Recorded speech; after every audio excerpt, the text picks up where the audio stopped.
And there we go. We're live. Cool. All right. And make sure I turn the sound off here. Otherwise, I'll hear an echo. Okay, good. Looks like it's starting up. So how's it going, Leon? Oh, I'm good. I'm on Warframe as usual. I was going to have my tarot out and recording and write down some notes, but this sounds like a pretty heavy topic, so I thought I might be focused. So, Okay. Okay. and I'll try to keep us on topic today. Cool. Let's see. Yeah. I mean, I don't know. I mean, if yeah, I don't know. It's not that heavy of a topic. It's one of those. Well, it's one of those things that I was told a long time ago was how emotion affects magic and it affects ritual, and it was pretty commonplace. There was a lot of talk about it back then, but it seems like nowadays people don't really talk about that too much. And I actually just realized this earlier today when I was thinking about how motivating anger is, and certain emotions are very strong. Emotions are very energizing. They get people very active. Unfortunately, some of them, such as anger, is very chaotic and not very focused. So it And creates a draining, lot of. I'm sorry, what? and draining as well. Personal Well, experience. it actually has the opposite effect. It can actually energize you, but once you calm down, yeah, you can be exhausted. But it actually builds up your adrenaline. It gets you going. It gets you motivated. It gets you moving. It's energizing. So it's active. It's fire. You know. Um, but unfortunately, like fire, it's very chaotic and it can get out of control and it can spread and it can do things that you don't intend. And I think that is one thing that people need to realize, depending upon the emotion that they are trying to rise or forcing themselves to experience or to generate in a particular ritual, can have a different well, not have a different, but have it can be a different means into an end. And it can be, if you're using anger for it, it can get out of control. It can spread to other areas. You can be angry about a situation but take it out on somebody else, which very often happens, where you're angry about a particular situation, but instead of focusing your anger upon that particular person, you spread it off into those things that represent that person, or they stand in for that, as opposed to, like, let's say, an emotion like love, which is usually very, very concentrated, but it's also very powerful in and of itself. Like a mother protecting its young, they're not going to just attack random whatevers. They're actually going to do whatever's in the best interest of their young. Very protective, very strong. It can be very motivating, but it has much more control and focus to it. You know, if you're, for example, out in the wild, a female protecting its young is not going to just run amok and do random stuff, because that is counterproductive to what it's doing, which is trying to protect its young. Hey, how's it going, Animist? Hey, Animus. Hey guys, just getting some stuff set up. I'll be a minute. Okay, no problem. Cool. I'm just doing intros. So that's kind of what I wanted to talk about and get other people's feedback and maybe experiences that they've had with things. I think that usually the strong emotions, love, anger, sadness, some of the very, sadness is kind of one of those things. There's that. It's nice if it's a remembrance ritual, or if it's a like this time of year, people have Samhain rituals where maybe they remember the ancestors, and so that can add a quality to a ritual. Bringing up past events or past people that may have passed before. It brings up sadness, and in that sense, it can be very cleansing. So each emotion can affect a ritual in much, much different ways. So that that is what I thought we would talk about today. And let's see who's in the chat. We've got Comedic Witch. Hey, Comedic, how's it going? She says she's out of control. I absolutely agree. Comedic Witch is out of control. She needs to be stopped. And let's see, we got Kahina Van Hell. Hey, Kahina, how you doing? And I am Trash. Hey, Trash. Hey. Yeah. So, yeah. So, have you had any experience with this, Leon? As someone who has anger issues myself, although I typically tend to ground before I enter what passes as a circle for me. But sometimes I just feel so, either I've had a bad day or I've had a lot of tech issues lately, to the point of, yes, I've been angry because of this, and I go, I don't want to do a ritual right now, not in this state. Mm-hmm. So I put it off, and I just like, okay, fuck it. Mm-hmm. So I get my cards out, and whatever happens. Mm-hmm. Yeah, yeah, and that's something that people can do too, is that they feel that they might not be in the correct state of mind to do it. You know, like if you are angry about a particular situation and you're trying to, you know, trying to do something else that maybe anger won't help you with. Yeah, I can understand that, like putting it off or allowing yourself to come to a calm state. I mean, that's one of the good things about centering and meditation, is it helps you to manipulate your state of mind at the time, and change your state of mind. I mean, obviously that's a good thing to be able to practice, because sometimes you don't want to be in the particular state of mind you're in. And luckily, most emotions generally don't last very long. I think they last about a minute at the most. So if you wait a minute, like that's the old gag, or not really old gag, but old thing that they would tell you to do, is to count to 10 backwards, and you're no longer angry. But it is true. Although emotions are very powerful and feel very tangible in the moment, they're actually incredibly fleeting and will change almost immediately if you just give it time. So if you are angry, sadness is one of those things. Melancholy can come and go. But for example, fear, anger, love, stuff like that, lust, those strong emotions really don't last very long. Obviously, love is something that it's you keep. You don't just like fall out of love every minute, but but that strong emotion, especially anger, doesn't last very long. You can actually get it under control in 60 seconds if you just get out of the situation, take a walk, or do whatever, and it can actually change the situation. Let's see who else is in here.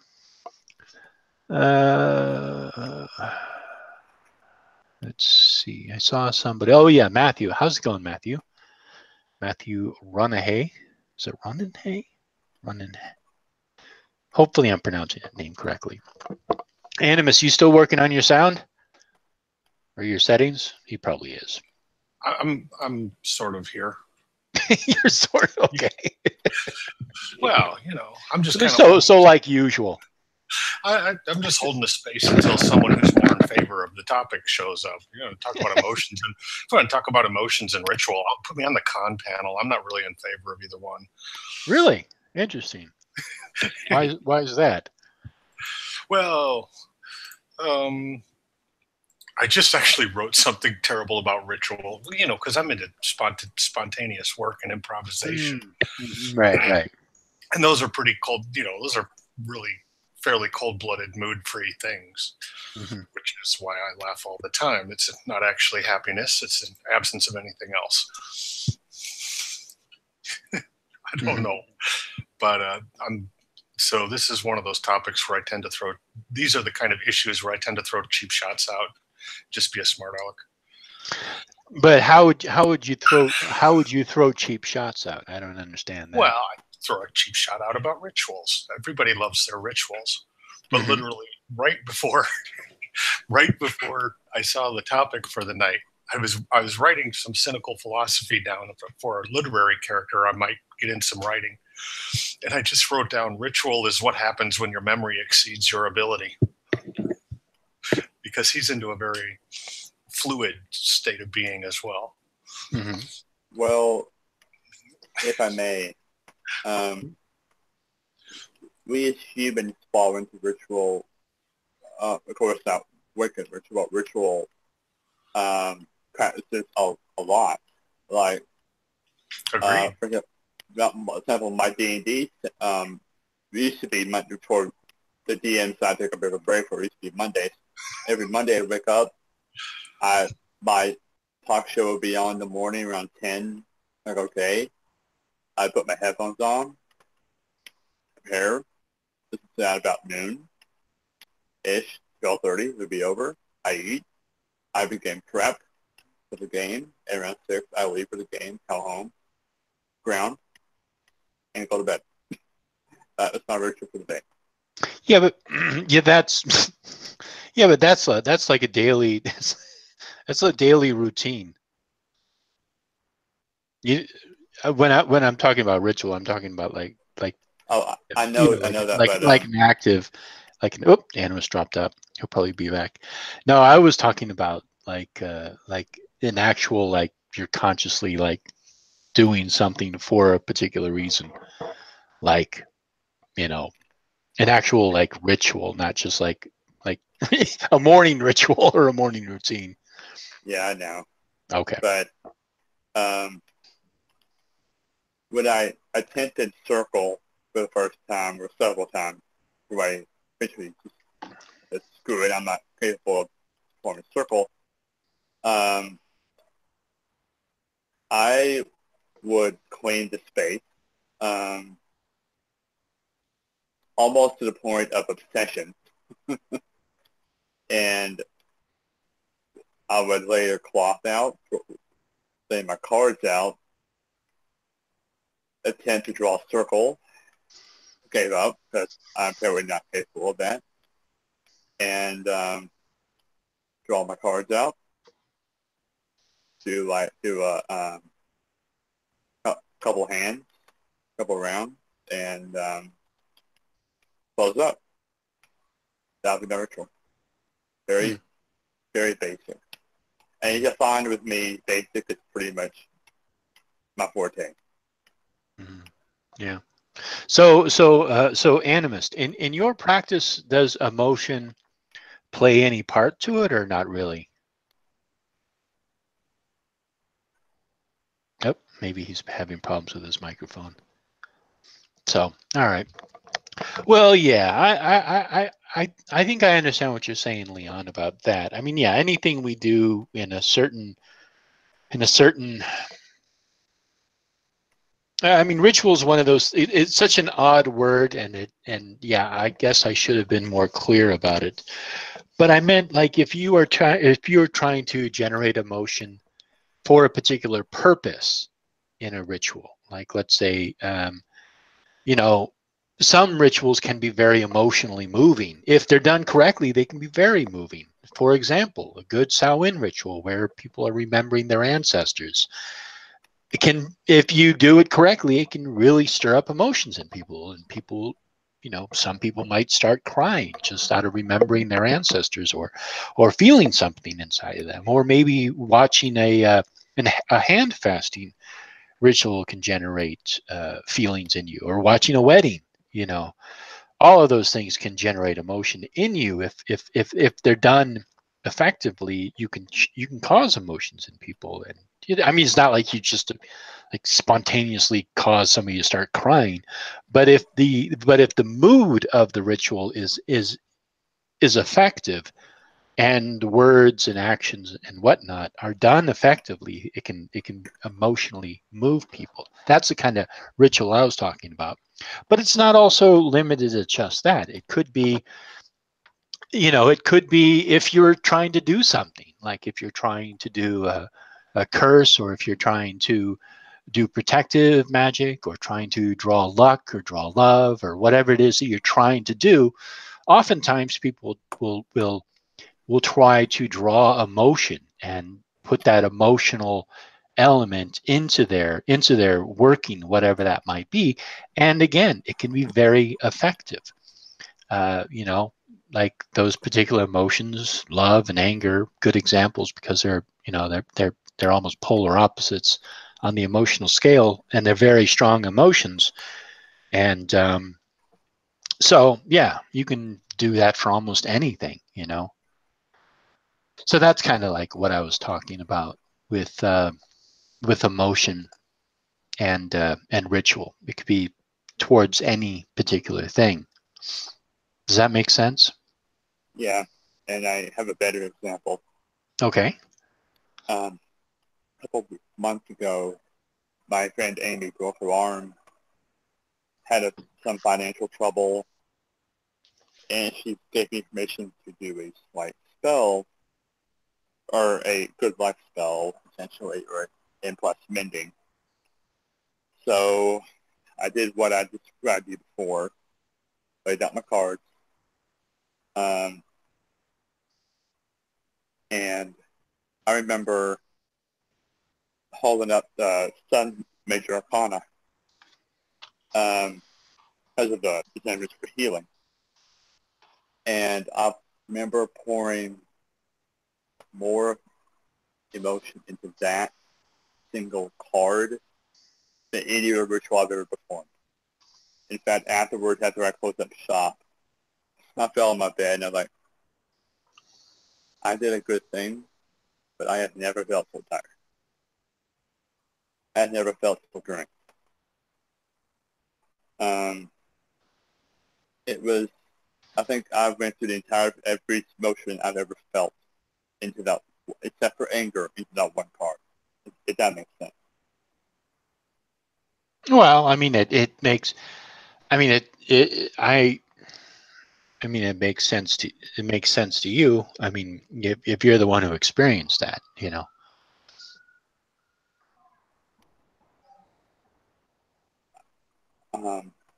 I'm too new in this to properly explain. I'm sorry. Yeah, no. I was kind of putting you on the spot, so my apologies. No, I was just curious if you've ever experienced something like that, but you know, yeah. I didn't mean to put you on the spot, like, No, but okay. yeah, I mean, it's also, it's also very subjective. We all experience things differently, and that's fine. I mean, you understand when you start getting into such powerful personal stuff that really is very personal to people. It's hard to gauge or compare it to how you might experience something, because again, it's so subjective. Some things that I've been a part of, certain rituals, I felt like, oh, that this was just like, okay, well, all right, I came out to see some people and be with them, but this ritual was crap. And then other people are like, oh, wow, that was so fantastic. And they're talking about it like weeks later, it's, oh man, it was so powerful, so great. And it's kind of like two people, same ritual, two completely different effects. One person walks away just like, meh. The other person's like, yo, life changing. So it can be very subjective in that sense too. So let me see what is going on here. Oh, Animus is having trouble with his Yeah, connection. I think I Oh, got you're it. back. Yeah, I had to shut down some other stuff on the computer. I think I was overloading my bandwidth. Yeah, I know. But trying to say something useful about ritual, which is a very dispassionate way to say you're trying to address it. But I think ritual is sort of for the purpose of generating a predetermined or a pre-desired output or effect. And so if you use it with that intention, then I don't know, that's what it's good for. It seems to be what it's good for, is we want to have this effect, so we design something to have that effect. And then if it doesn't have that effect, then you're either mistaken about your audience or you're mistaken about what the ritual is capable of generating. And the audience is often you in magical practice. So seeing how different rituals affect you at different time could be a way to sort of suss out where you really are as a person. Mm. That's about as good as I can do with that. As far as how to use it, I don't, you know. I do things other ways. So I'm a little bit less relevant compared to what witches do on ritual. Yeah.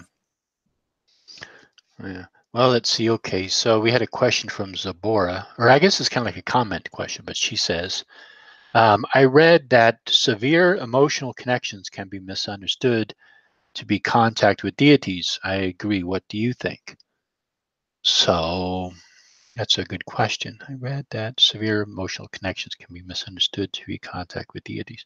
Well, obviously, I'm going to be coming from it from the perspective of how I view deity. I don't view deity as a disembodied entity from ourselves. I think that it is within ourselves. They're just aspects of our greater consciousness that we access. So, in that sense, I don't see any problem with it.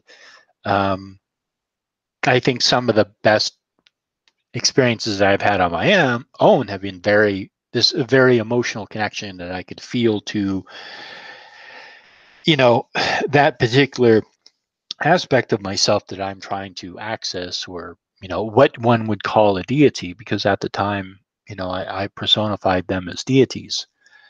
So, I think really one of the reasons why I actually brought this up is because when you get flows of consciousness between people, or you get into group mind states, you often find that what happens is that you can also share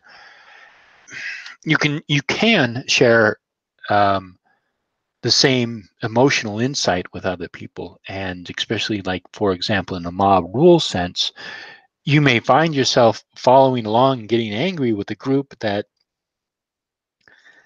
has anger. It's very chaotic energy, and it doesn't have a purpose. It's just there, and it's just causing havoc. It doesn't have a purpose. It's just anger. And that is kind of what was a driving force for this particular topic.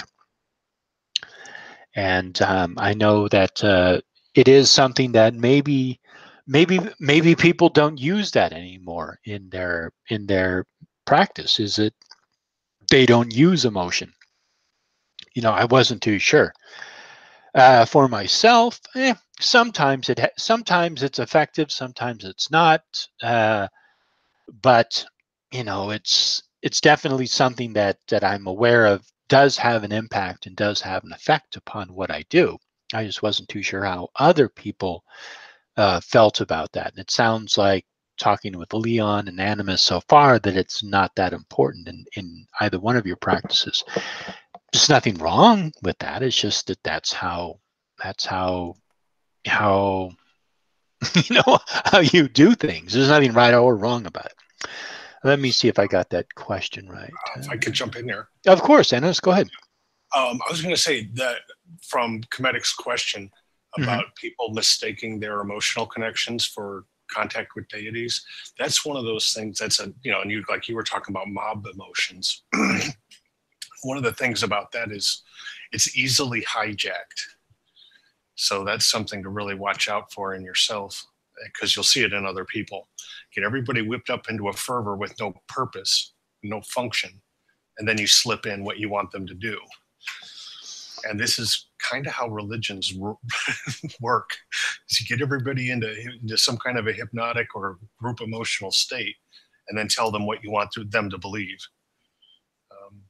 That's your typical mob situation. And it's usually the person with the worst idea of what to do next who ends up being able to hijack everybody's motivation. Mm-hmm. Because emotions, the purpose of emotions is to get you to do something. And it kind of doesn't matter which one it is that's getting you to do something. If you're motivated, from my point of view, if you're motivated to do a particular thing, it doesn't really matter if you're doing it because you're angry or sad or happy if you do the same thing.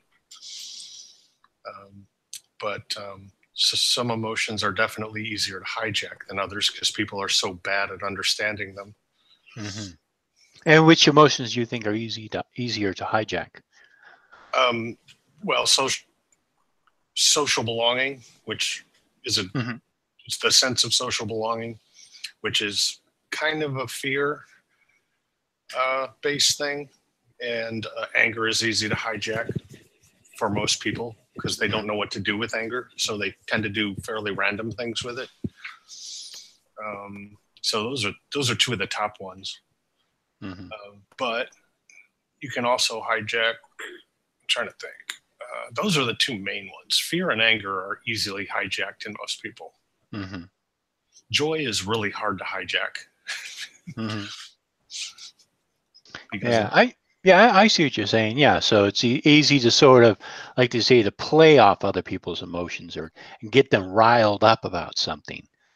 If it's either anger or fear, or even sadness, those things can be generated, can be hijacked and generated. Is that what you mean? Yeah. Okay. Because those are things people tend to.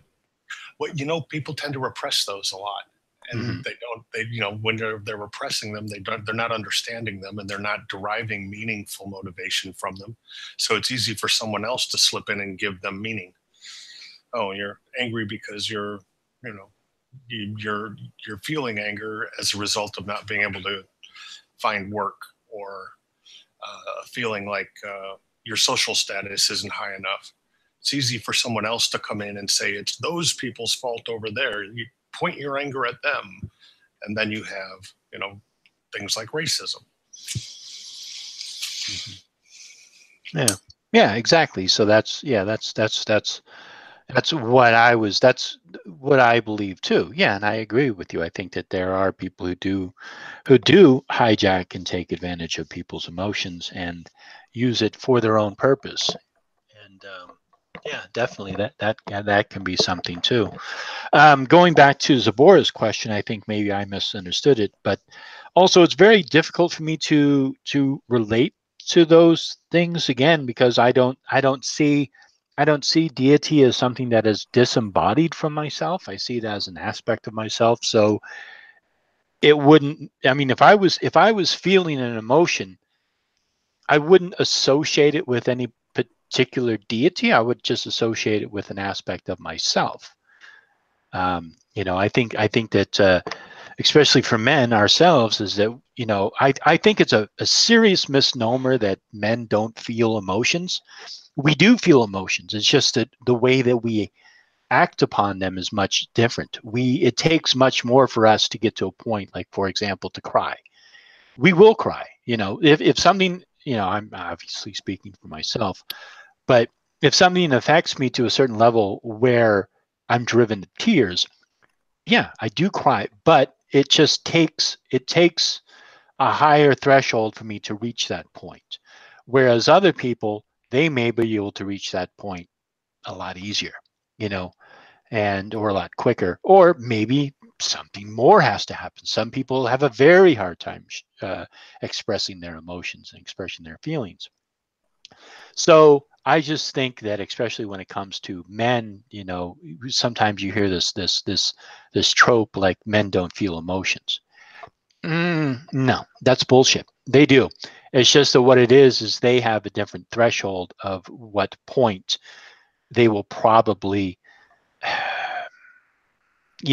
be not adversely affected. I'm trying to I'm trying to carefully craft my language without misleading my point, because they can get to a certain point. It just takes a lot longer, I believe, for us to get to a certain point where we will, for example, break down crying. You know, anger is much easier because you can use it to energize yourself. You can use it for a particular situation. But even then, you know, there's stories of kings and wise men who it takes a great deal to get them to raise their voice. You know, there's a lot of mythology around this. There's a good example of that is King Kanachovar, probably butchering that name. You know, that, but once, you know, when he would never raise his voice, absolutely never. And any time that he would, the whole palace would shake, you know. And so that's a trope of men feel not expressing emotion is not true. It's just it usually takes much more for some men to express emotion. I'm not too sure where I was going with that. I kind of went off on a rant. Commenting on your own culture. I don't know. I just kind of like noticed I went on a rant there and said, fuck it, I'll just go see where this leads. But then I realized I said, oh shit, where am I taking this? Where am I driving this bus? Right, exactly. We've gone 3 times around the turnstile. Look, it's Parliament, Big Ben. Right. Look, Big Ben, Parliament again. Yeah. Oh God! When we're getting our wisdom from European vacation, we must be doing okay for a Saturday night. I think if you can find wisdom in European vacation, that's pretty fucking amazing right there. Yeah, but because there's other cultures where it's completely different. Mm-hmm. You know, that's really a learned behavior. What you choose to repress or accentuate is really very learned. If you've, you know, I've had a lot of contact with Latin American culture, and oh my, are they not repressing their emotions? Mm-hmm. Very much not the same kind of thing as Northern European culture. Mm-hmm. So it's to the point where it's like, okay, could you please stop? Just we're trying to get things done. We're trying to get things done. We don't have time to parade your emotions around for an hour. It's really not, you're really giving it a lot more than it needs. So, whereas, you know, in some cultures, expressing your feelings is the entire point of the exercise, regardless what the exercise is. And if anything gets done at all, that's a bonus. Mm-hmm. So, you know, I'm just personal contact with people from, you know, different places. So, for example, name a Latin country where you think that people are much more emotional compared to, say, America. All of them. All of them, really? Just about. Okay. I mean, Brazil. Pretty much. Brazil? Okay. Yeah, I mean, it's like it's an art form. Mm-hmm. Being big at the drop of a hat is an art form. It's encouraged. It's manly. You know. Yeah, maybe not so much in Japan, which is probably even a little more tight than Northern Europe. Mm-hmm. Yeah, I would agree. I think that it does seem in especially China and Japan and even Vietnam too is I would say that they view emotion a little different than we do than maybe Western Europeans. I think that they tend to be less emotional, but I think they're being influenced by Western culture more, and I think that now it's becoming more acceptable to express the emotion, you know. And I think that that's kind of key too, is that we might have different levels of when we will actually express an emotion. Like you can feel an emotion. You can sit there and be like, have some guy yelling in your face and just be fearful, but you don't show that. That's the last thing you want to do is to show fear. So you feel that, but you just don't express it. Maybe you're in a situation where you're very angry, but again, you're not expressing it because you don't want to You don't want to lose control. You don't want to give the person power over you because you're fearful or angry or whatever in their presence, you know. Which is another aspect to it, is that how, people say that you make me angry. No, nobody makes you angry. You make yourself angry. You allow yourself to become moved to whatever emotion by whatever somebody is doing. Nobody has the ability to cause you to do anything. Whatever you do is your own choice. And if you deny that and project that onto them, then then you're giving them way too much fucking power over you. If somebody has the power to make you, dance like a little marionette at whatever they want to do and however they want to manipulate you, that's your fault. That has absolutely nothing to do with them. It's often a two-party game. Mm-hmm. It's a strategy that people have for dealing with each other a lot of times. A way of getting a connection, not necessarily a healthy one, but a way of feeling a connection to something. Mm-hmm. To ease isolation is such a horrible feeling for humans, social species, that they will do almost anything, no matter how destructive, in order to avoid feeling isolated from the group. And so I think a lot of that dysfunctional activity really is kind of a two-way street, and it's easy to get into because it does form a sense of connection. Do you hear a little noise in the background on my end, like a little burping? Now, not a burping noise, but like a little mechanical tweet or anything like that. No, I'm not hearing it, but I've got really loud bells ringing in my ears all the time. Okay, that's all right. No. I just have Discord running in the background, and every so often I hear like, beep, beep. So I was just wondering if other people are hearing that. But if I'm just hearing it, then that's no big deal. But I just wouldn't want other people to be annoyed by that. Yeah, I see what you're saying, Animus, and to a certain extent, yes, I agree. If somebody can really try to push your button, somebody can, they can run around and chase you down and really try to get you to feel a particular emotion. But again, it's it's up to you. It's how you react to that. Yeah. Oh, yeah. I'm just saying that in a lot of cases, it's something that both people. It's a transaction made by both people on purpose, even if they're pretending it's not. The classic case is the couple that goes out every Friday night to the bar, gets kind of drunk, and has a big fight in public.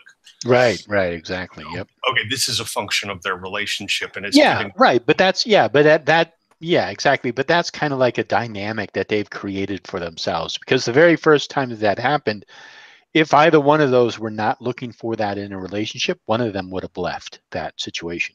But because they both decided to remain in it, they actually, in it, as sick as it sounds, they enjoy that anger. They enjoy that back and forth. They enjoy that. They enjoy that.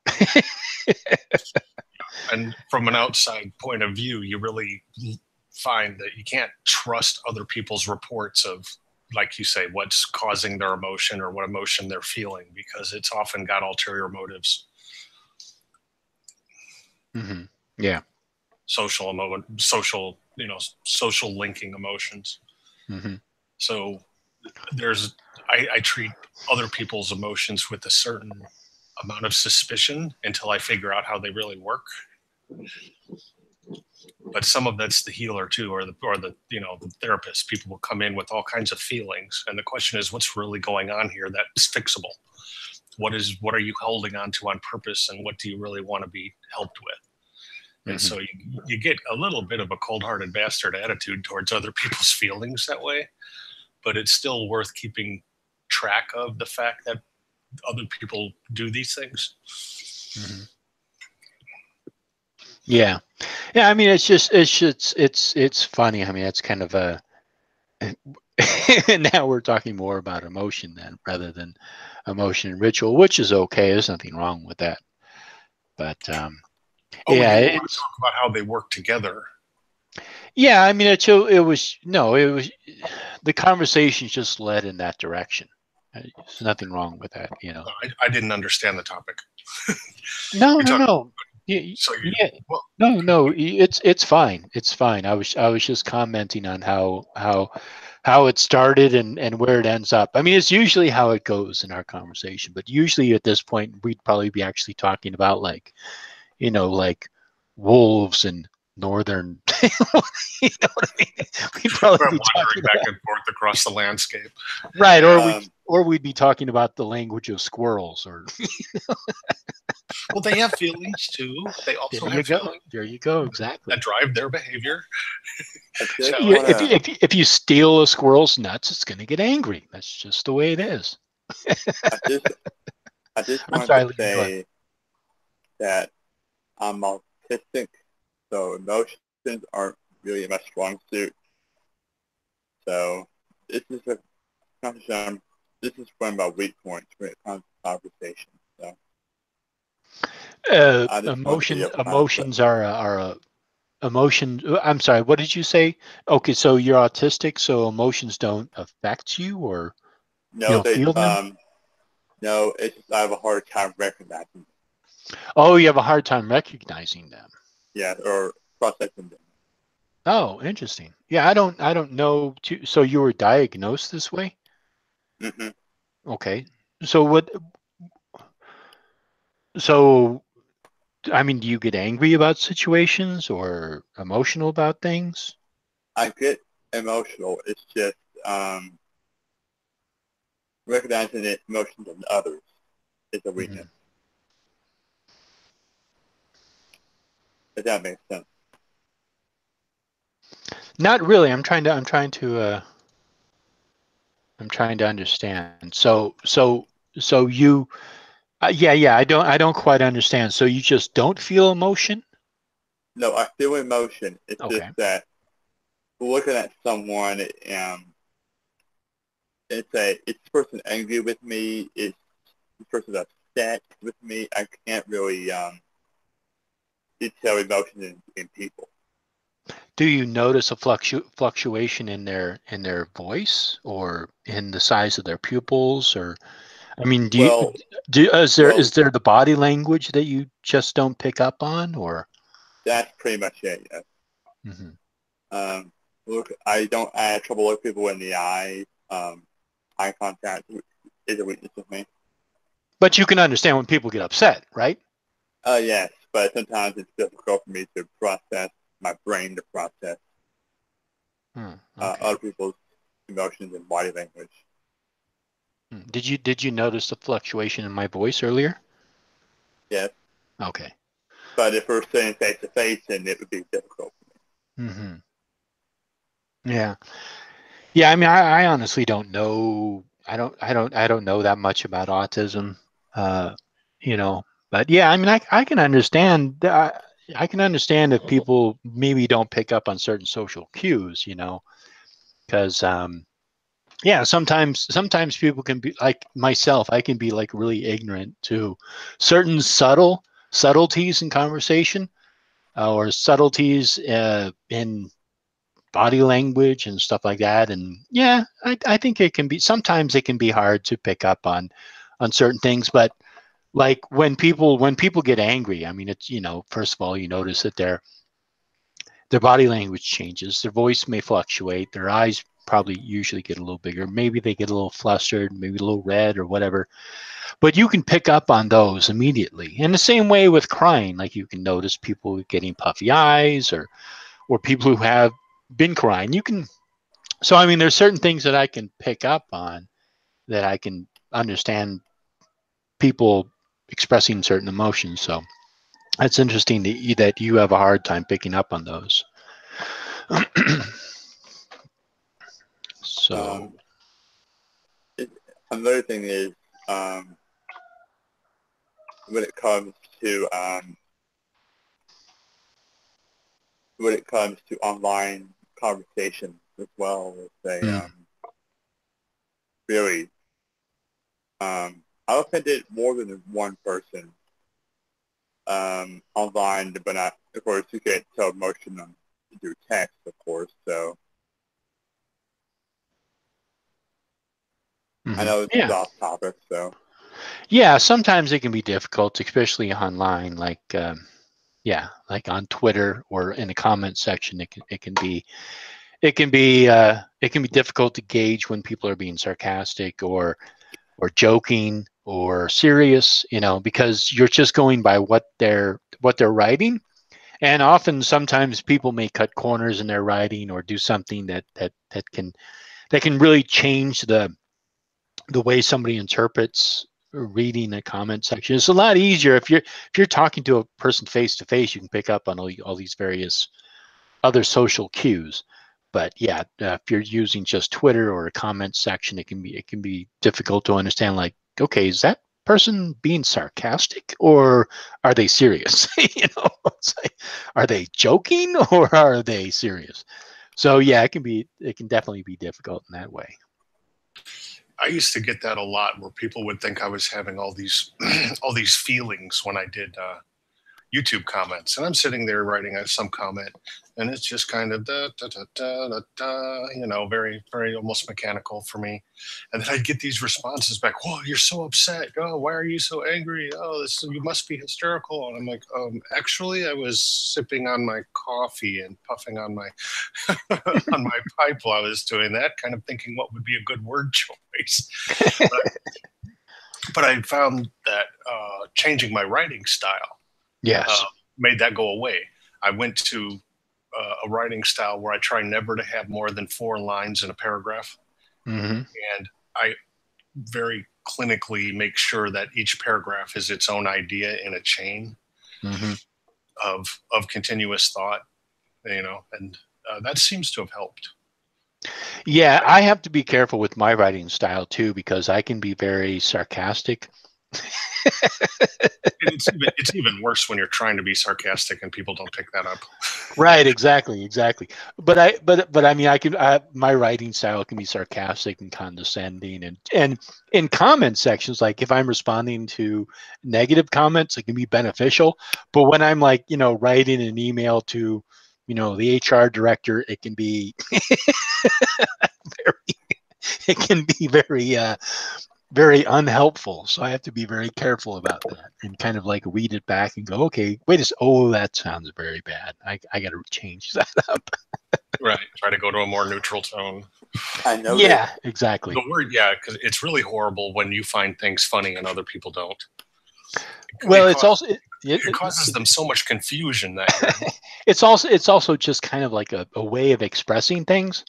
And so like if I'm trying to describe a situation to somebody, I try to read it back to myself going, okay, does this sound like I'm being kind of like a dick, like I'm being condescending to this person? Or does it sound like I'm expressing a point? You know what I mean? So it's kind of like I have to kind of like read it back from a different perspective and go, okay, does it sound condescending or does it sound like I'm just making a helpful suggestion about something? Or yeah, and if you don't know a person well enough to know their insecurity level, it's kind of a crapshoot. Yeah, because simply speaking logically offends some people and makes them fearful or makes them defensive, I guess. Mm-hmm. But I think that's part of the trick to designing rituals or magical practices too, is knowing all that about yourself, to know what you're sensitive to. Mm-hmm. Yeah, and also what the purpose of it is. Like if you're at a funeral, obviously the purpose of that is to remember who's passing and to give opportunities for people to express their grief and allow for that in a particular ritual, and allow people the space to be able to sort of get some kind of a closure and let go and move on with their life, which is not something you do in just, at least this is my opinion, I don't think you just do it overnight. I think it's a slow process. Sometimes if you're really grieving about the loss of a loved one, it can really, sometimes for some people, it can take a very long time, you know, and for other people, it seems like they really quickly move on from it. And so outside of the ritual, people have their own ways of coming to grips and dealing with loss. But in a particular ritual, you're not going to be cracking a joke or doing stupid stuff while you're expressing to people how this person's past and how their life impacted other people. You're just not going to be doing that, because that's not the emotional tone of that particular ritual. Yeah, and I think when people are developing their magical practice, they need to leave some similar spaces in especially their daily work, to let some things bubble up or let some things sink in. I mean, it's definitely true in meditation. Mm-hmm. You'll do because I mean, you do meditative magic. So I mean, you run through a certain rigmarole or ritual or mantras or whatever, and then you leave this quiet time to just let things, go one way or the other. Mm-hmm. And then you go with the next step. And some of the mantra work really is that. A lot of what the mystics do with meditation is basically just shutting up and letting things bubble. Yeah.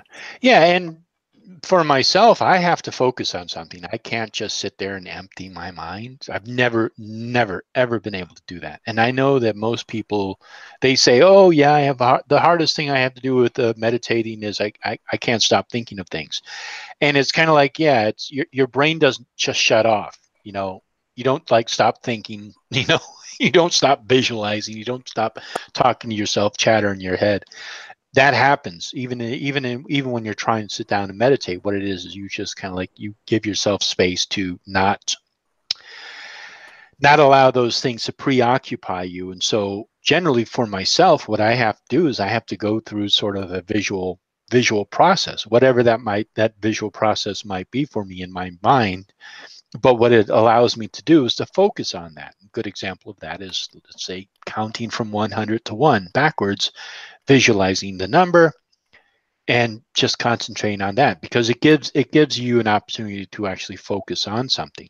So you're concentrating on that, even though you're in the you're trying to put yourself into a meditative state. Did I make sense with that? Yeah, that's a very common way to do that, as far as I know, especially in mysticism. Mm-hmm. Yeah, because it's impossible to just turn your brain off, quote unquote, turn it off and just not think about stuff. It's like, no. You're going to get stuff. You're going to be thinking about the next bill you have to pay. You're going to be thinking about that encounter you had with so-and-so. You're going to be thinking about, like, whatever it is, you have to get your car fixed or whatever. Those things are going to be entering your mind. You can't just turn it off, but if you fill your mind with something and preoccupy it with something, you'll find yourself being able to get into a state where you can just sort of relax and just kind of like, yeah, I mean, it works for me, at least. Yeah, and in my style of practice, we sort of subsume ourselves into the environment, and then our personal bubbling kind of seeps away into the surroundings. But it's kind of being replaced by the personal bubbling of what's around. Mm-hmm. In a way, you're kind of letting something else wash up the beach. And that's an easy way to do it once you get some practice at it. But I think it's a little different. I think it's got a different purpose and a different process to some extent. Mm-hmm. Yeah, and I mean, I think that people have a different way of doing it too. Like I've talked to people and they talk about how they meditate while they're driving or showering. I'm like, what? How the hell could you do that while you're driving? Yeah, just let the brainstem do all the work, man. Just hope you don't have to make any really complicated decisions. Yeah, well, yeah, but you kind of have to be concentrating on driving, So I don't understand how people can do that. To me, that makes absolutely no sense, but it's the term that they use for it. Yeah, and you know what? I've experienced that, especially when driving a lot of hours, where I would be at one place and then I would be at another place and have no memory of getting there because my conscious mind was doing something else. And the brainstem literally drove from one address to another on its own. And I'd be like, oh, look, I'm at the next place I was supposed to be. A good thing I got here safe. So I know what happens. It does happen. Right. Yeah. Because it's probably become like third nature to you, you know, or it's second nature to you because you're not like, well, I'm interpreting what you're saying, but forgive me. But it sounds like what you're doing is you're putting yourself in a state where you're kind of like running on autopilot, but you're still consciously aware of like what cars are in front of you or if a deer jumps in front of you or whatever, right? You'd like to hope so. Oh, okay. Okay. Maybe I spoke too soon. When the trip was uneventful, I'd get to the end of the trip and have no conscious memory of making any of those decisions, stopping at red lights, turning corners. You wouldn't remember it, or literally. in the moment? Okay, but in the moment, you probably, I mean, obviously, you probably stopped and sped up and made changes and took turns and right. Yeah, definitely. Okay. Yeah. I was definitely driving the vehicle, but it was like it was all happening in the brain stem, and the conscious mind was as good as switched off. It was busy floating through the ether. So other parts of the brain that were not conscious, were not part of the conscious thought stream, were driving the whole car. But that was when I was driving 40 hours a week. So a lot. Were you a trucker? I did some delivery jobs. Okay. So I'd have like my one main job, and then I'd like deliver pizzas or flowers or something up on the side. And after a certain amount of time driving in the same town, it became a little bit nebulous sometimes as to actually I got from A to B. And a lot of people who do that kind of work find that happens.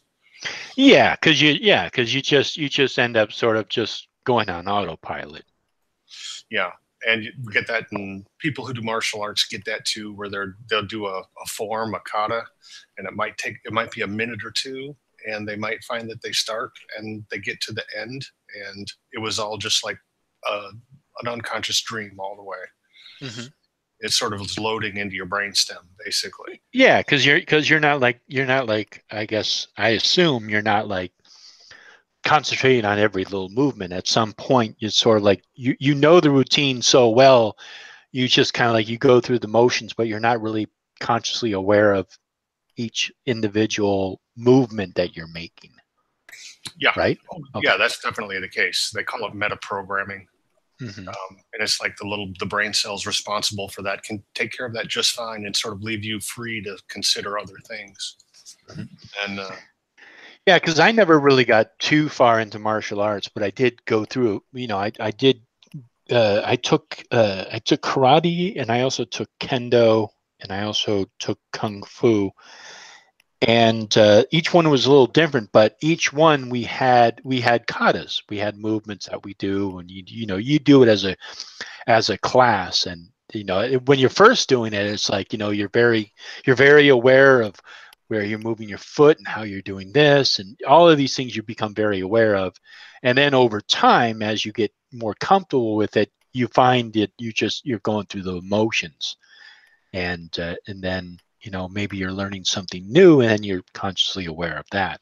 But the stuff you've already learned, you've been doing it over and over and over again. It becomes like second nature. So yeah, definitely. And which is good, because in an emergency, you don't have time to think about every single move you're going to do with any skill. Carpenters are the same way. They don't even see the nails going in. They're just, here's a roof, Right. They go into the zone and they do a roof. And and that's the guy who's actually going to do the best roof. The guy who doesn't even think about doing it. It's all loaded.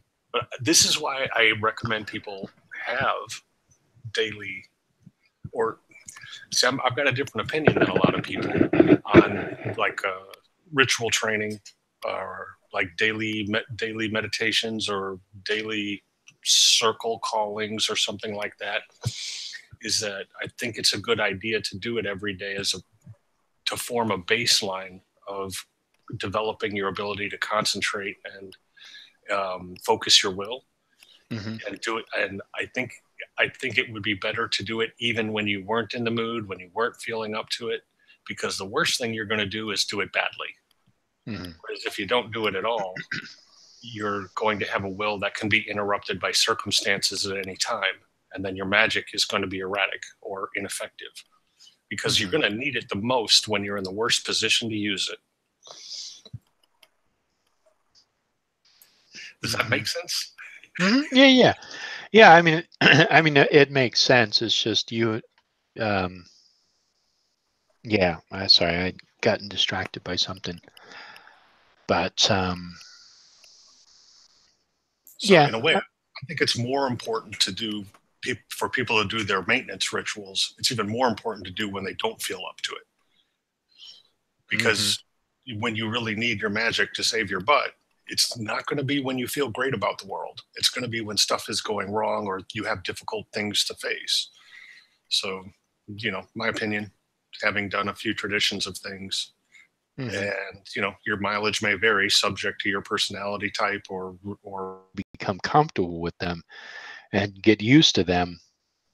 But I'm not going to. But I actually kind of disagree with the one part. I think that if you don't feel up to something, you shouldn't do it. That's the one part where I would deviate from that. From my own perspective, I've had incidents where I felt like I just wasn't in the mood to do something, and so I just didn't do it. And I think that, there's good and bad about that. One is that, you didn't do it, but the other one is that you didn't try to push yourself through something. But there's things that I do just to get through them and just to sort of do them. But usually, what that's for is for that muscle memory, like you're talking about earlier. So that when it comes down to it, you can do it second nature. It's not like you have to sit there and go, oh shit, what words do I say when I do this? And what do I do when I do that? And if you already know it like the back of your hand, then you can just go through those motions. And so in that regard, I think that it's very important. But if I'm not in the mood to something, I'm not going to try to force myself into it. But if I do have to force myself into it, I have the ability to sort of to kind of bring myself to a neutral state, and then from there proceed. Because if I can't bring myself to that neutral state, then it's not going to do me any good whatsoever. For myself, I have to be in that sort of neutral state.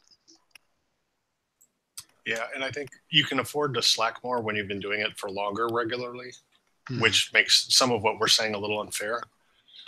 Because I think it's more important for newer practitioners to stick to their schedule. I don't mean like really special activities, like whatever would be a special occasion spell for like a witch, but for their or daily devotions or daily callings of elements or whatever. I think for newer practitioners, it's more critical. Yes. When you've been doing it for 30 years, like you have, okay, you can blow off a whole week and it's not going to erode your skills any. Yeah, I guess so, but I also don't like to fall into that trap of, I've been doing it for X amount of time, so I don't have to. I mean, yeah, but right? I should. It's bad advice, but you can get away with it. No. I think it's good advice.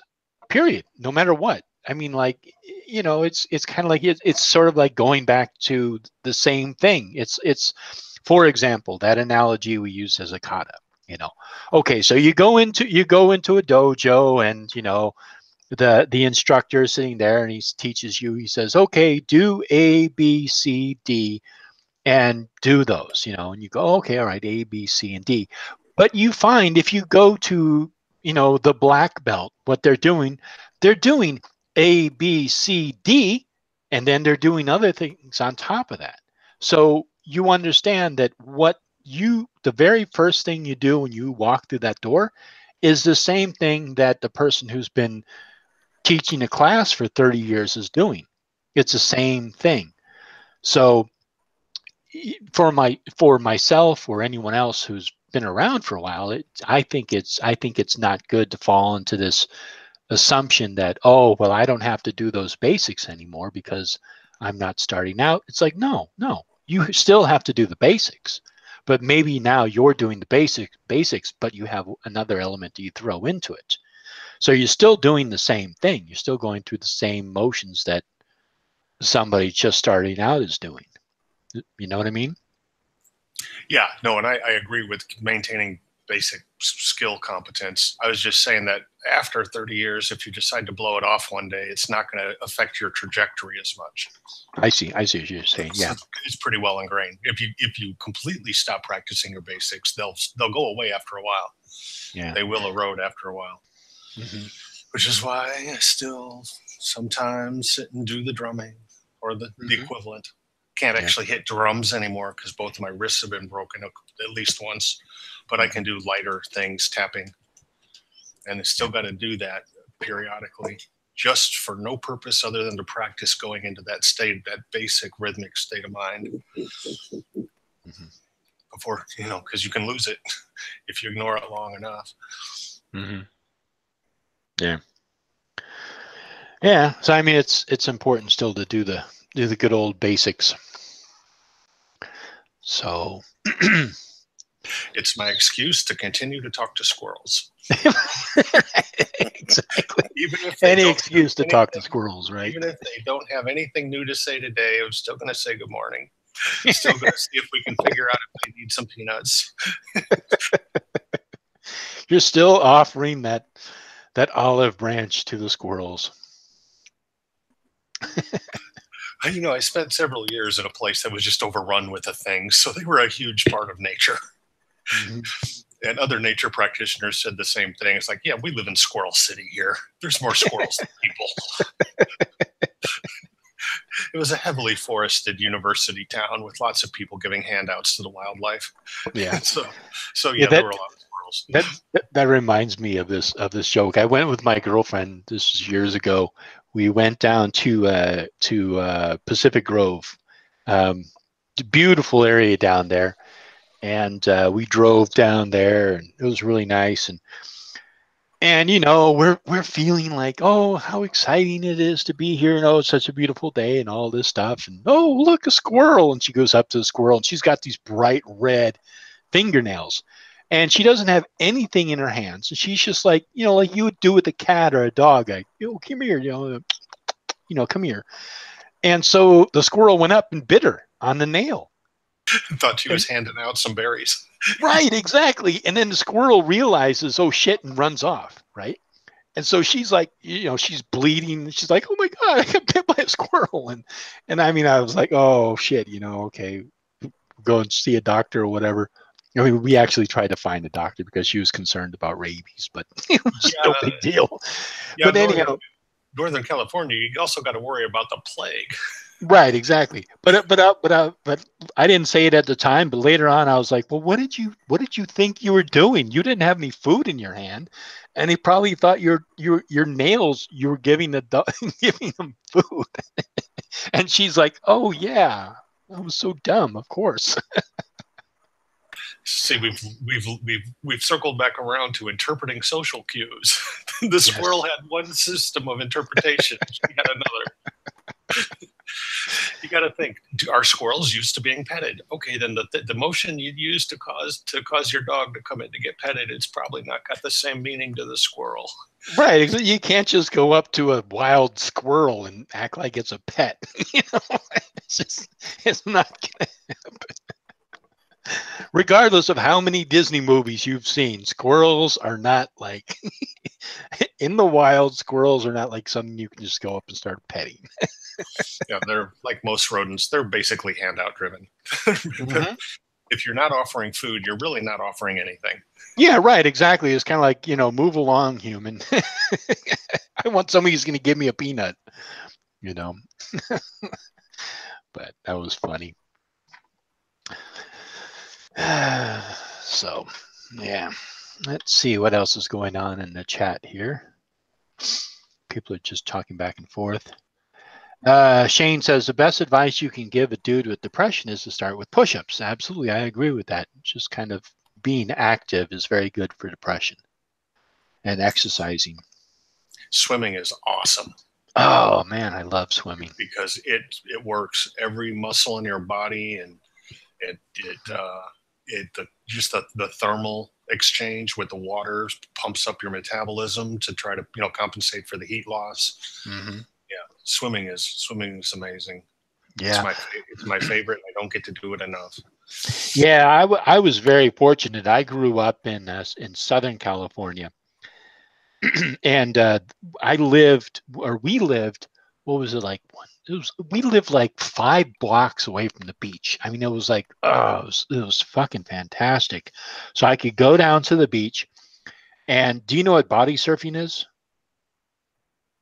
It's kind of like what you, instead of using a board, like a surfboard, you just use your body, and you kind of try to catch a wave, and you ride the wave into the coast.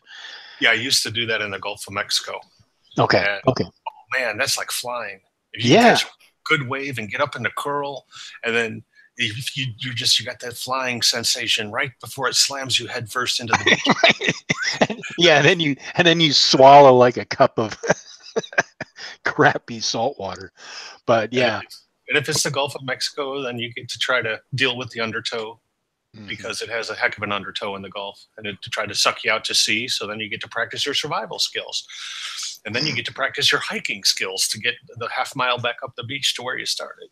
And then you get to practice your swimming away from shark skill. Yeah, actually, when I lived on the Gulf, there were hammerhead sharks in the bay. So there were places you didn't swim because that's where the hammerheads hung out. Yeah. Well, we had sand sharks, which are just like the little leopard sharks or whatever. I don't think they're leopard sharks. I think they're just called sand sharks, but they're like little tiny ones. They're maybe like a foot and a half long, but they don't really do anything. They just swim around. There are sharks that come into the waters every so often when it gets warm enough. And sometimes, they'll take bites out of surfers because from their perspective below on a surfboard, they look like seals. Oh, yeah, because you got the cold water there. Right. Well, it's warm. It's pretty warm water in Southern California. In the summertime, it'll get pretty warm. I guess by the time it gets down there, it is. But yeah, you do have the seals on the Pacific coast. Mm-hmm. Yeah, otherwise, usually in body surfing depth, you're usually pretty safe. Yeah, well, body surfing, you're not wearing you're not wearing a suit, and you're not on a board because you're just using your body. But anyhow, I used to swim all the time in the ocean, and I loved it. And let's see. So yeah, so I don't know. This is kind of a fun little hangout. There was one guy. Huh? Oh, sorry, I've been so quiet. My ears been bothering me today. Okay. Yeah, I had this exchange with this guy in my comments section for one of my videos, and I always do this. I extend an offer.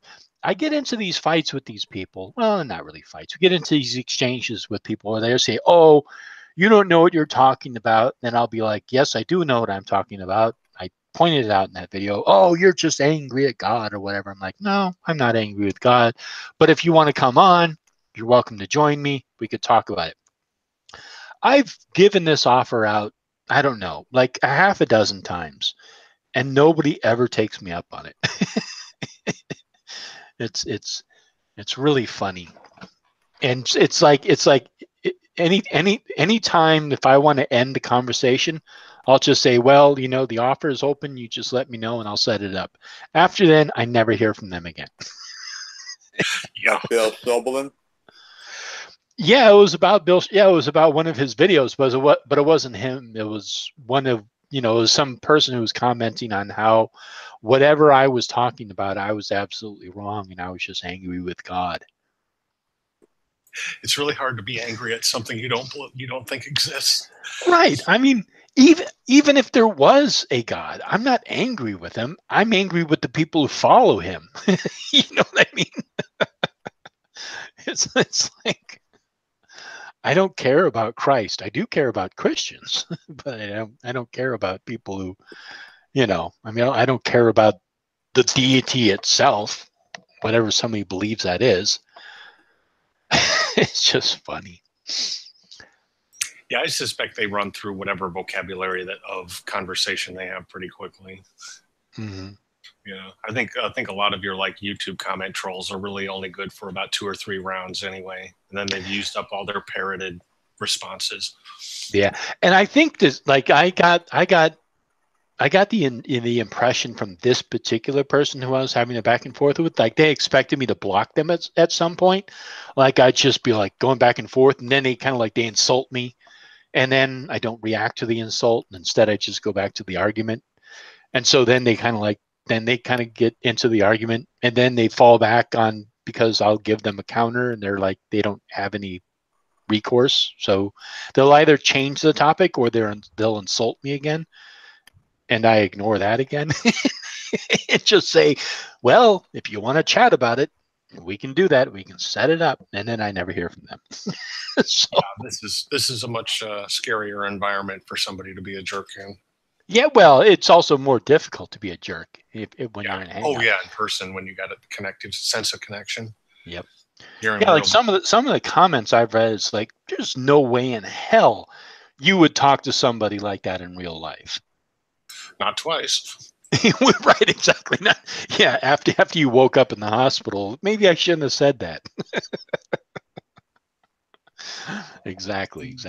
I always assume that somewhere along the way that anyone who's really interested in hearing or engaging or hearing, your side of the story probably checks out one of these live chats or something like that, or watches some of your other videos and realizes who they are potentially dealing with. Yeah.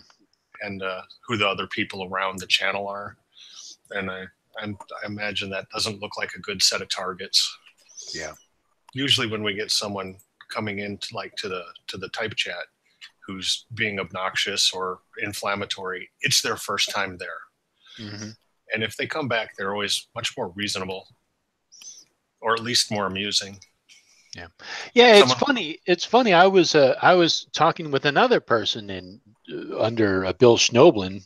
Bill Schnoblin brings out all kinds of people, but anyhow, it was a comment on another one of my Bill Schnoblin videos, and this guy we were having a back and forth, and it was about satanic ritual abuse, and he was saying that there was evidence for it, and I was saying no, there wasn't, and he was getting to the point where he was, kind of getting, just being kind of obnoxious, and I was being a little obnoxious back.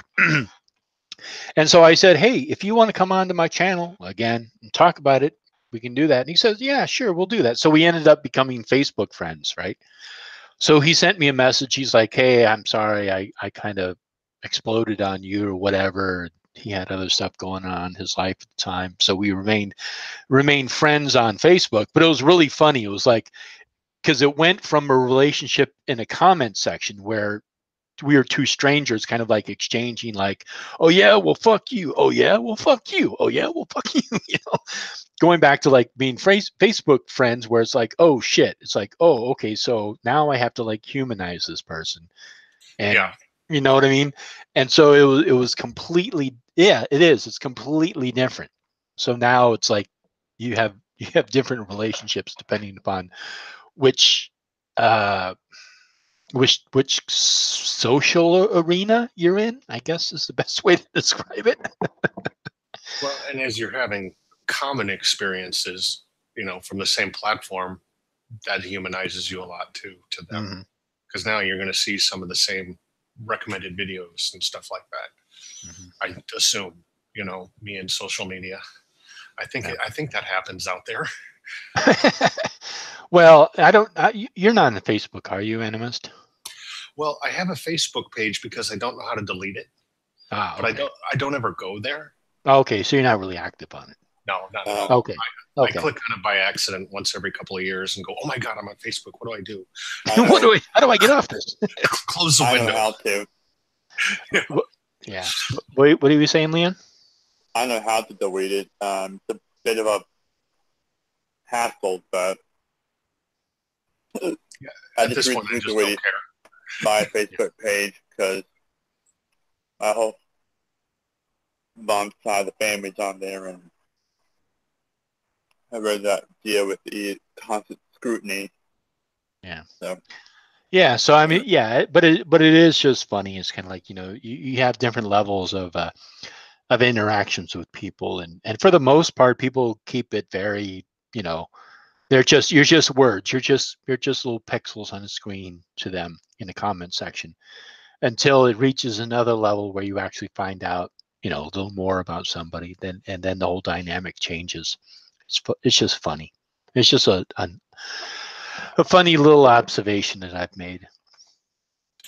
Yeah, I think that's going to continue to be a thing with the internet. Is people are going to be in pixel proximity to each other from all around the world, Mm-hmm. and you're going to have to just drift organically into the deeper connections that you sort of find. And so we all have this little like little villages of people scattered from around the globe because we've just sort of inched our way towards that. Mm-hmm. Yeah, because it is quite different. Like I've had disagreements with people in real life, where you have a disagreement about something, and you just kind of like go back and forth. And yeah, sometimes it gets, you get angry with the person. Sometimes it gets a little heated, but you're able to sort of laugh about certain things and kind of relate to others. And it's interesting. It's a little dynamic. There's no way you can just kind of like throw down uh, your books or whatever and just storm off like somebody would do in the comment section. If you're actually in real life, you just don't do that. You don't just walk up to somebody and say, "Hey, you fucking asshole, how can you say this about such and such?" You just don't do that. It's just Right. not part of the social norm. You would say, "How can you say this about this?" when, and then you'd give them a counter argument. And you would want to make it sound rational because you're being rational and you're expecting the other person to be rational and to, give examples and, whatever. But in comment sections, it's just kind of like you can just go from 0 to 100 in no time. And, there's no negative consequences for that because you can essentially just never come back to the conversation or block them, you know? Yeah, and in real life, real life has the advantage of people have more opportunity to see how much of an idiot they're being, or Right. Mm-hmm. you can you can see yourself acting like an 8-year-old, actually throwing down books and stomping out of the room. That's something most people don't want to see that in the mirror. Right, exactly. Yeah, and that too. Yeah, and exactly. And in real life, they kind of like they become aware of how much of a little pussy baby they are being. So yeah, exactly. Yeah, it's funny.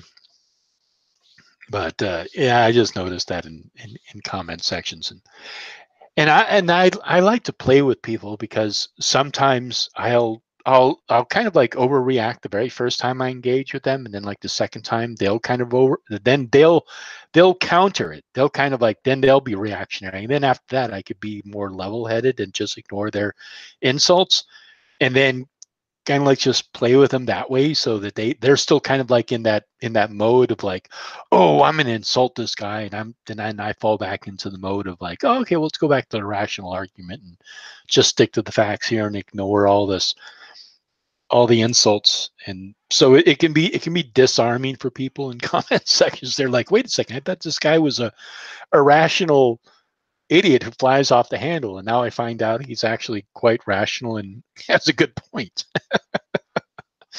They don't know exactly how to react to that. Yeah. And I think that's why I like doing meditations, and I'm always recommending people do meditations or personal magical work out in nature, Mhm. because in kind of the same way, if your energy's all screwed up and you go out in the woods, in a way you can see the reflection of that, of animals running away from you and stuff like that. Mm.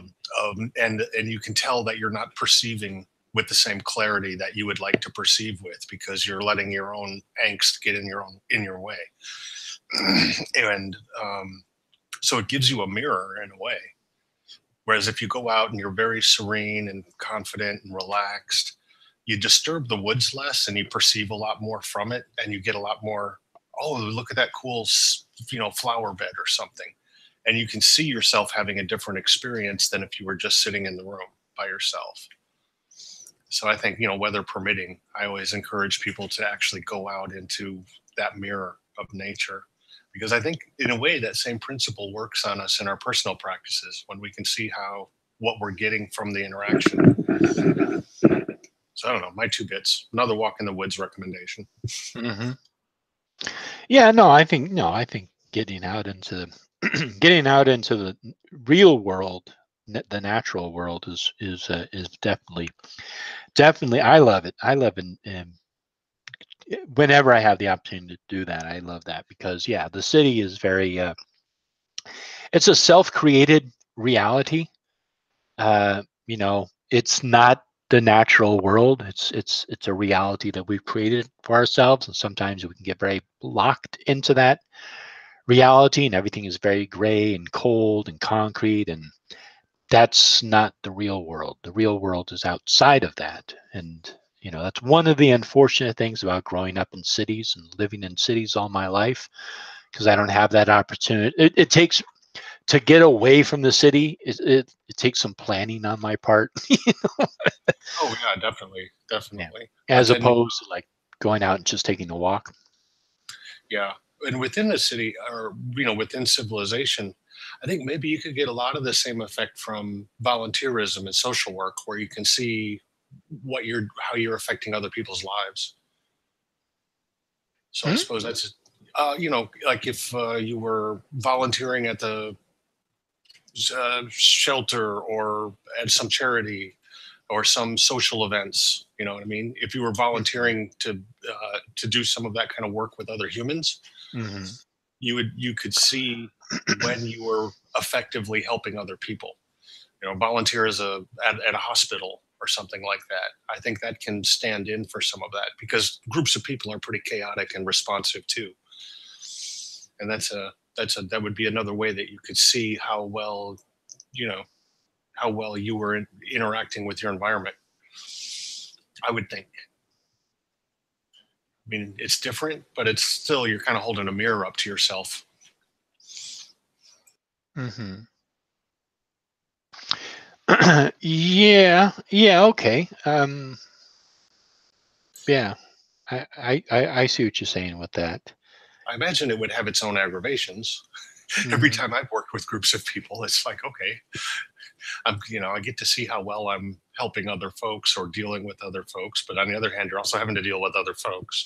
So it's probably a bit of a double-edged sword. Yeah, I mean, I guess I guess to me those are 2 different things. I mean, like if I go out into, for example, if I go out up into Yosemite, that's something that I love to do just on my own, because that's, for me, that's a different experience. That's kind of like for whatever reason, that can make me feel really connected with just being in a natural environment, looking around, seeing green and seeing trees and hearing birds and the cool breeze. I mean, everything, your senses are just overwhelmed with just what the world is, whereas in a city, everything is gray and, cold and cement. And if you're doing volunteer work, you're working with people, and you know, depending upon what kind of a volunteer thing is. I mean, like, I don't know. I've never really done too many volunteer things. I've done like phone banks um, and worked in a soup kitchen once, but that's kind of like, it's a different thing, because you have a goal, you have a reason for being there, and afterwards you can look back on it and go, oh, it was nice that I did that. But in the moment, it's not quite. It's not a connection that I would feel with the natural world.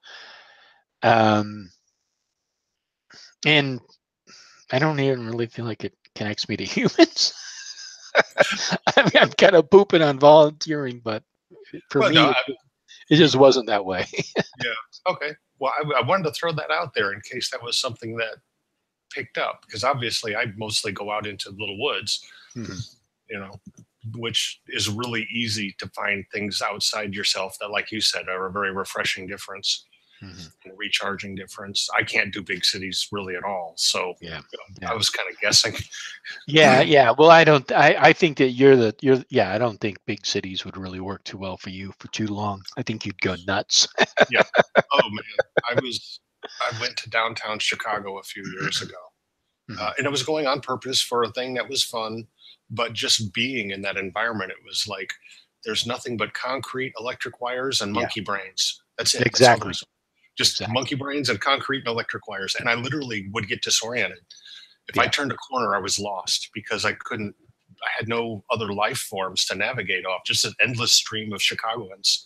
And the Chicagoans were so nice about it. They could tell I really didn't belong there. And so I'd ask somebody, I need to get back inside the hotel lobby. I don't know where it is. And they'd kind of go around this corner, turn right, look for the man in the red jacket. He'll open the door for you. They were very good about it. They could tell I was, totally visiting from the country. So, well, good thing you weren't mugged. Well, it was people like you stick out like sore thumbs. Oh yeah, but it was the middle of the day, and I'm still me. So, but they were just going about their business. But they could totally tell as much as I could that I was not in my natural environment at all. Yeah. Whereas they do those corners and stay in line, and all the drivers go at the same time, just perfect. And I was getting lost on one block. I'm like looking around, trying to smell the wind and looking for trees somewhere, and there's nothing but downtown Chicago buildings. And everywhere I looked was a Sears Tower. It's like I'm looking for something to navigate from, and all there is this one big building. It's always looming over it. So yeah, obviously, anything I say about trying to practice in the city is kind of a guess. Yeah, but I know people do it. So. It can be done. It's just different. Like if you're trying to go out into the natural world and meditate, I mean, I'm not going to go down to, the corner and, meditate. That's just not going to work for me. I'd much rather just sit at home and do it. But I mean, if I wanted to, I could take a bus to Golden Gate Park, for example, or go down to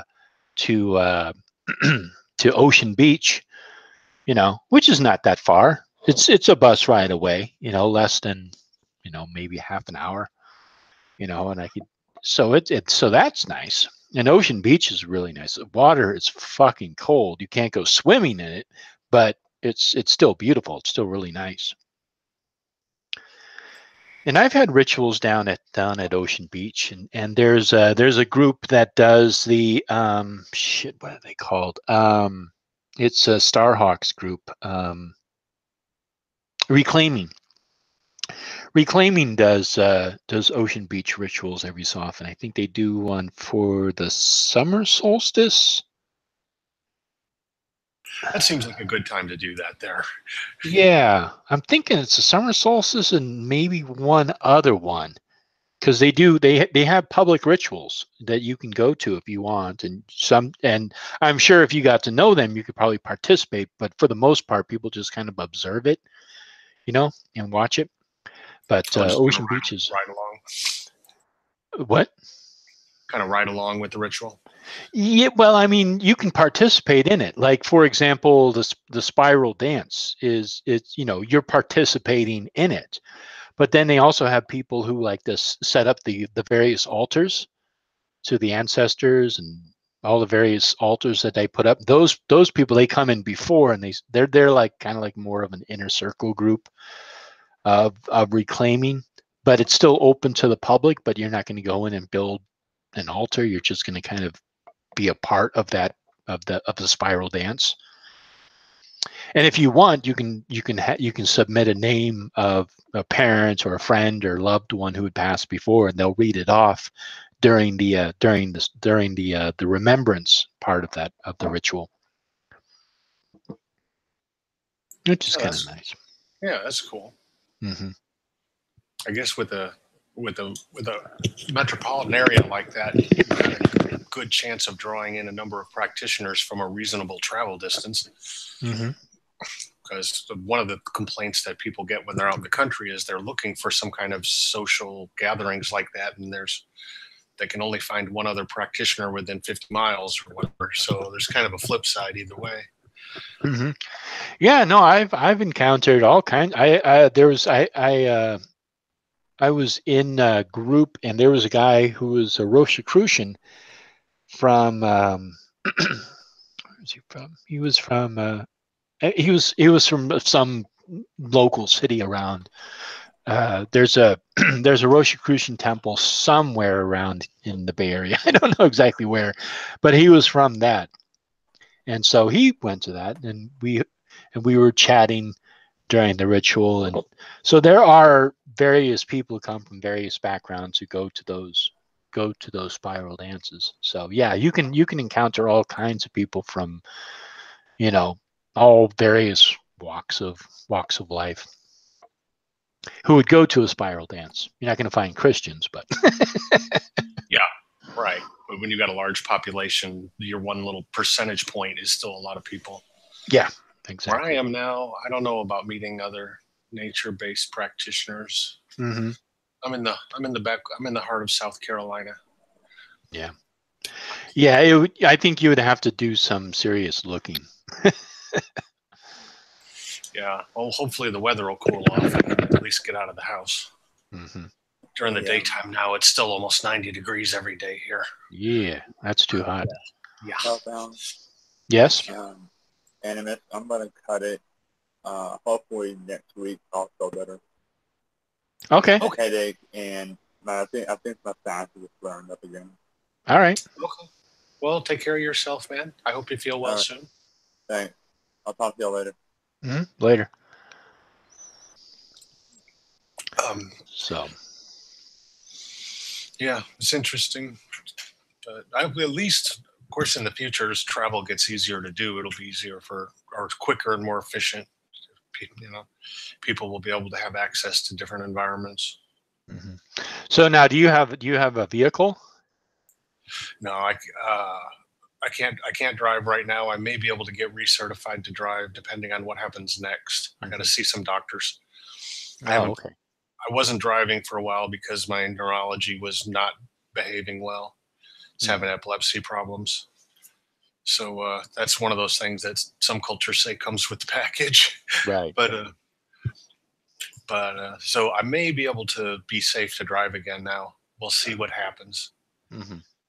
Yeah. But I've Well, got yeah, I can just imagine, especially down there, you probably have to have somebody be able to drive you around or be able to drive around yourself. Because I'm just assuming you can't just walk everywhere.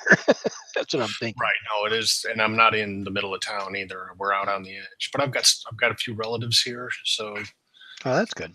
yeah. So yeah, northern family, piece by piece, moving into the hot zone. But it's good for the seniors. You know, it's good for their joints and their breathing to have the warm climate. That those Chicago and Wisconsin winters are brutal on your respiratory system. Apparently, I mean, I love it, but no. So I've got some transportation options as soon as I am comfortable going outside at all. Oh, that's good. Yeah, and then I'm gonna get back into. I had to leave my other electric bike behind, but so I'm hoping to get another electric bike where I can buzz around at least like 20 miles an hour. Because my knees don't want to do the regular biking up and down the hills anymore all day. But if I got something, a little battery powered motor, then that'll be mobile enough for here. 20 miles an hour seems a bit slow. Well, that's the legal maximum for something that doesn't require a driver's license to drive. Oh, okay. I didn't know that. Yeah, so basically, any bicycle or tricycle that has an electric motor of less than 750 watts or less and a maximum motor speed of 20 miles an hour on a like level ground, you can drive without any license or insurance or anything according to federal regulations. Oh, okay. I And didn't know that. one thing about a small town is it's not that far to what there is. There may not be much, but what there is not that far away because it's just not that big of a place. So I'm looking forward to doing that again next year or over the winter. So we'll see how it goes. We'll see how it goes. Cool. Well, good. All right. I think I'm going to wrap this up because Yeah, we're pretty much chit-chatting at this point. exactly.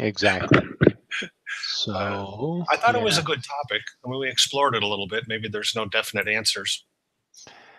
Yeah, I mean it's just one of those things that I always think about, like what would be a good topic to talk about. Right. And I mean we end up talking about just whatever, but I figure it's always nice to have something to sort of stay a little bit grounded on. Yeah, well, it's a place to kick off from too, and see where it goes. Sometimes you get someone who is in the type chat who is all about that, and we get somebody in tonight. Yeah. It seemed like everybody was pretty happy to just type a little bit. Yeah, and I'm just trying to maintain some kind of connection because I've been so sporadic with videos, and I'm still working on this one fucking video, and it's just I keep getting distracted by other things, and I have to like sit down. I have to like just turn everything off and just say, okay, I got to work on this, and just actually sit down and work on it. So, but these are good excuses for me to goof off. Yeah, it's still connection. Exactly.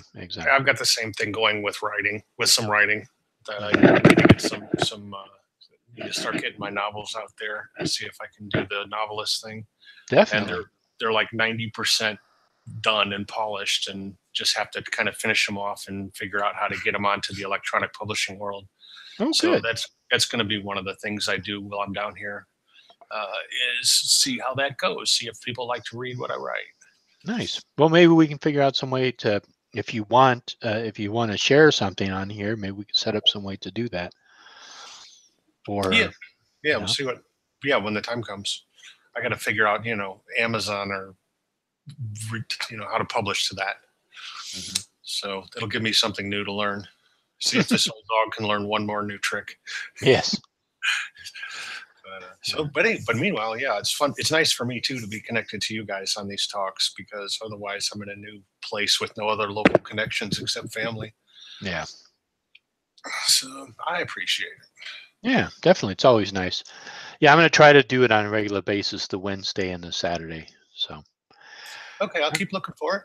All right. Well, cool. Well, thanks, Animist and Leon, for joining, and everybody in chat. People were kind of conversating between themselves in the chat room, so that was nice.